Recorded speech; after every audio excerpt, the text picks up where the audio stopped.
கோடி மகனுக்கும் கிடைக்கணும். அதான் ஜனநாயகம், அதான் குடியாட்சி, அதான் மக்களாட்சி கொண்டு வந்துடணும். தூய குடிநீர் மக்களுக்கு கிடைக்கணும், சுகாதாரமான காற்று சூழல் இருக்கணும், சுவாசிக்க நல்ல காற்று இருக்கணும். ஆனா அந்த நாடு மரங்களை எல்லாம் வெட்டிட்டு ரோட்டை போட்டு இந்த அயோக்கியத்தில் 4500 கோடி தூய காற்றுக்கு பட்ஜெட்ல நிதி 4500 கோடி. எங்கிருந்து காற்று வாங்கிட்டு வருவீங்க? தூய காற்று எங்கிருந்து வாங்கிட்டு வருவீங்க? பியூர் யார் எங்கிருந்து வாங்கிட்டு வருவ? வாங்கிட்டு வந்து எப்படி எனக்கு கொடுப்ப? எப்படி கொடுப்ப? இப்படி சைடில் ஒரு சிலிண்டர் போட்டு விடுவியா? அப்படியே மூக்கு அப்படி மாட்டிட்டு அப்படி போக விடுவியா? நான் சொன்ன நீ நம்பல. காத்த விற்கிறான், போய் பாரு, நிறைய பூங்காக்கல்ல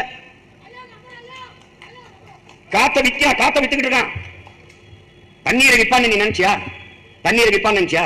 நம்முடைய தாத்தா தெய்வ திருமகன் முத்துராமலிங்கத்தவர் அவர்கள் வந்து பாலை விற்பது போல ஒரு நாள் தண்ணீரை இவர்கள் விற்பார்கள் என்று சொன்னார். யாரும் நம்பல. விற்கிறோம். விளைநிலங்களை எல்லாம் வீட்டு மனைகளாக்கி விற்பார்கள் சொன்னாரு. நடக்குது. புறாக்கள் கூடு கட்டி வாழ்வது போல மனிதர்கள் வீடு கட்டி வாழ்வார்கள். நடக்குது.